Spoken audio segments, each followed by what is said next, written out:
Assalamualaikum warahmatullahi wabarakatuh. Ketemu lagi di Ngaji Jo Cipi. Kali ini kita akan melanjutkan menari. Sekarang temanya adalah mohon ampunlah dan perbaiki kesalahan. Landasan kita surat An-Nisa ayat 110. Siapapun yang berbuat kesalahan dan menganiaya dirinya sendiri, lalu ia memohon ampunan kepada Allah, pasti ia akan mendapatkan Allah Maha Pengampun, Maha Penyayang. Nah, jadi di sini berbuat kesalahan Allah setarakan dengan menganiaya diri sendiri. Gimana maksudnya? Sebenarnya ketika kita diciptakan oleh Allah, kita ini diciptakan dalam keadaan yang bersih, suci, dan kita pun juga berjanji bahwa dialah satu-satunya tempat kita bersandar. Nah, maka sebenarnya hidup kita ini hanyalah persembahan terbaik yang bisa kita berikan kepada pencipta kita. Kita dikaruniai dengan akal, hati, jiwa, dan beragam karunia serta kebebasan untuk memilih. Saking bebasnya, terkadang kita bablas ya. Terkadang kita menjadi lupa kepada pencipta. Walaupun sebenarnya kebebasan ini semu saja ya. Di dalam hati kita masing-masing sebenarnya tak pernah hilang suara yang merintih tiap kali kita melakukan kesalahan. Cuman seringnya kita mengabaikan suara-suara itu ya. Suara rindu itu tak pernah hilang. Ia hanya semakin pelan sebab tertutupi. Akan tetapi di ketenangan dalam perenungan, sayup-sayup ia tak henti mengajak untuk kembali.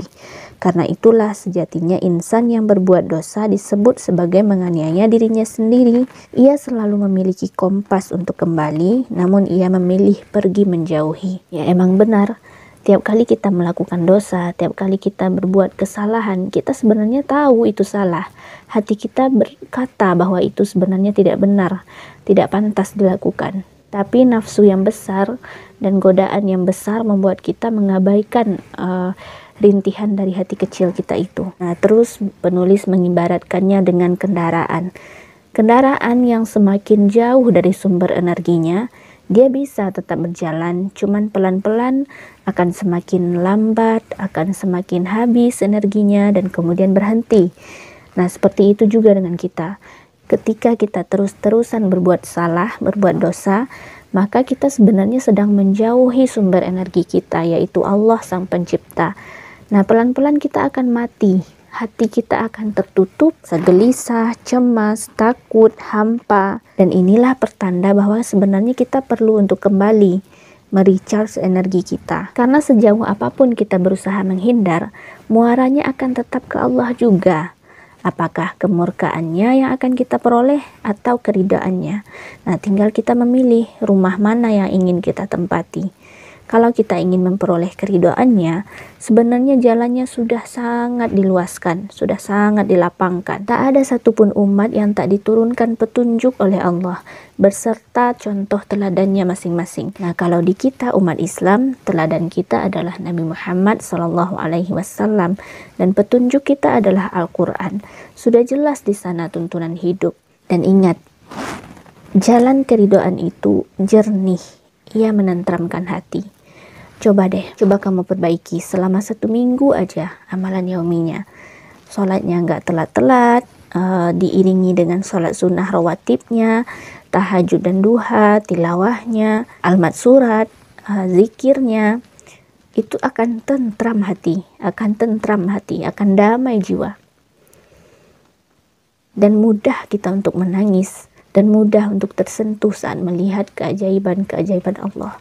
Namun, jika yang kita kehendaki adalah jalan kemurkaan, maka jalan itu sebenarnya susah, sempit, ya. Walaupun kelihatannya memang menyenangkan, memang indah gitu.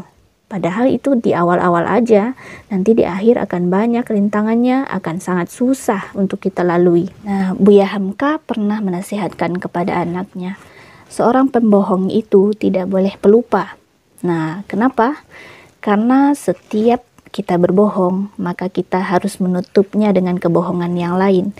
Nah, jadi kalau kita lupa, maka itu akan ketahuan kalau kita bohong. Nah, ribet kan? Sedangkan orang yang jujur, kelihatannya memang susah di awal, karena kita harus berani untuk mengatakan yang sebenarnya.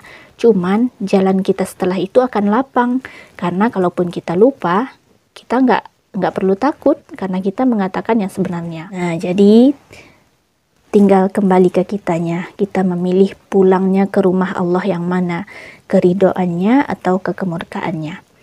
Dan jika kita ingin memilih keridhoannya, maka pintu Allah selalu terbuka. Allah selalu menunggu kita untuk kembali kepadanya. Ya ayyatuhan nafsul mutmainnah, irji'i ila rabbiki radiyatan mardiyah. Assalamualaikum warahmatullahi wabarakatuh.